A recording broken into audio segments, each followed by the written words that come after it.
Hey guys, Nathan here from Morris Method Coaching. Now, within this quick video, I'm going to give you 3 things, 3 tips, 3 focuses to make sure that your warm-up is allowing you to work out more efficiently, less chances of injury, and make sure that you can get out of that workout feeling good rather than feeling half flogged. All right guys, let's make it happen.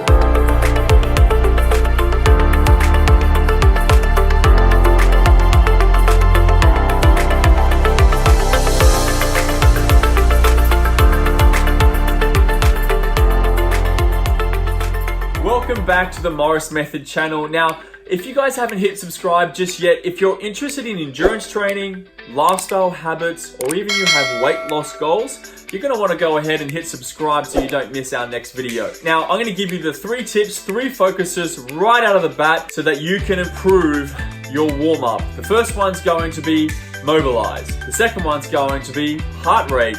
And the third one is going to be specific with what workout that you're about to do. So we are going to start with mobilize. Now, what I mean by mobilize is this is just going to kick off your warm-up and just kick off that real, I'm about to start a workout. Now, what I would like you to focus on is think toes to head and head to toes. So we're going to roll through moving the joints all the way from the toes up the knees to the hips and the head, and then all the way back down again. So the intensity should be really low, and we're just going to work and awaken each kind of joint and just focus on that one particular joint at a time. So we are going to start with ankles moving forward and back, just pointing the toes and bringing them back to your face again, and then just giving yourself a bit of a roll in the ankles, both one way and the other. Then from the ankles, we'll go to the knee. So just tuck your ankle back into your glute, and then back down again. Again, this should be nice and slow. From the knees, we're going to move up into that high knee lift, just nice and easy. And then we're going to bring it into the hips. Just relax the back and then stand and breathe. Okay, so again, all we're trying to do is mobilize through the joints. We're not trying to give yourself extra range. I'm not trying to lengthen the muscles. I'm just trying to give your joints a bit of a chance to say, hey, it's time to work out. And you're just going to ease your way into it, okay? Remember, working out is a stress at the end of the day, so you want to make sure that your body is actually prepared. So you can see I've gone from the hips, now up to the shoulders and the torso, just giving myself a shoulder roll up and back and forward as well. And then from the shoulders, we're just going to start to ease our way into that retraction and protraction, okay? So protraction there and retract as I come back out again. To reach up to the ceiling, and then we'll also force our hands back down to the ground again. And all we're trying to do is just get these joints in the shoulders just to start to loosen up. From there, we go to the neck, forward and back, slightly side to side, and then a very, very gentle rolling the neck around.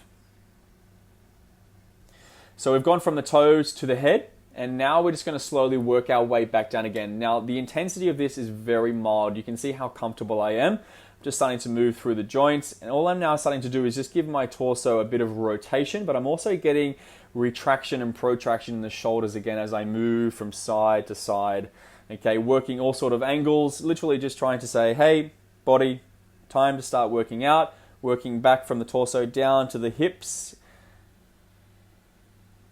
And then from the hips, I'm going to go back down to the knees, and then I will finish off again with the ankles. Okay, so this is the first component where we're talking about mobilizing your joints. You're just awakening your body. There is nothing intense here. What you are doing, all you're trying to focus on is, how is my body feeling today? Is it a good day to work out? Is it a good day to feel kind of more cautious? What should you be doing for that training session that you have ahead?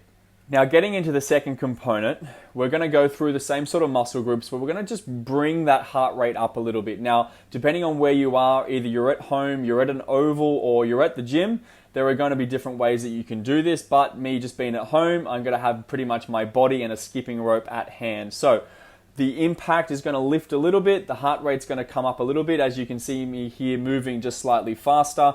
I'm going to go into some things where the range of motion of my muscles, okay, really do start to elongate and contract back in again. So I haven't jumped from absolutely nothing to then increasing my heart rate immediately. What I'm doing here as I move through my body's range of motion is I'm allowing it to just take a step approach rather than kind of jumping straight into the workout. So again, gone from the toes up to the hips, up to the torso, and then I'm starting now to bring that heart rate up a little bit. So some walking burpees without the jump to keep the impact relatively low.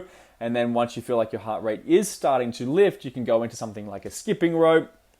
If you don't have a skipping rope, then you can always just jump on the spot. Mountain climbers are great. Just make sure that you know what you're doing with them. Keep your shoulder blades pulled back and down, and then you can get yourself back up again, okay? So this second component, heart rate, is all about elevating, obviously, the warmth within your body. You're going to bring your heart rate up, and you should feel to a degree where you do start to get mildly sweaty. If you have finished your warm-up and you're not mildly sweaty, it really wasn't a warm-up and you're not actually ready to go. You want to understand that the warm-up is getting you ready to be able to work out correctly, okay? It's all about moving and then moving really, really well. So that's our point number 2, heart rate. Our section number 3 is going to be specific. So you need to think about what workout that you are going to be doing. If it's running, cycling, it could be swimming, it could be resistance training. You need to be able to be specific with what actions that you're going to be doing. So these are some exercises that I will do to allow my glutes to start to fire, as you can see here, before I head out to a run, because I am prone to having very lazy and weak glutes. So I will always have a component at the end of my warm-up to make sure I can activate my glutes. Again, heart rate's going to stay up within this component, but what you are looking to do is just to give your range of motion throughout the entire body a little bit more specific attacking. So again, for runners, you're going to want to make sure you're hitting the hip flexors. You might give yourself a bit of extra range of motion with some leg swings. You're not super aggressive, but you are starting to stretch and go into a deeper range of motion before you do head out for whatever workout it is. Now, reminder that the warm-up that you do, particularly this last component for this specific component, is that it needs to be tailored towards what workout that you're about to do. So you can see what I'm doing here is great for a walk, great for cycling, great for running. However, if I was going to be doing an upper body session or I was going to be doing a really, really deep squat session, I'd probably change the warm-up just ever so slightly. But those are the 3 categories that you want to run your way through. Number 1, you want to mobilize, just awaken your body. Number 2, bring the heart rate up, lift the heart rate. Number 3, be specific with those actions that you're about to do. So if it's running, like I said, glutes, hamstrings, hip flexors, getting the calves nice and ready to go is a great way to make sure you're specific for the warm-up that you're doing for your workout. Alright, so that brings us back to another end of our quick tips for you to improve your lifestyle, get better at endurance, and just live a happier, healthier life. Guys, if you enjoyed the video, don't forget to hit like, hit subscribe if you want to see the rest of our videos. Otherwise, I'll see you next time.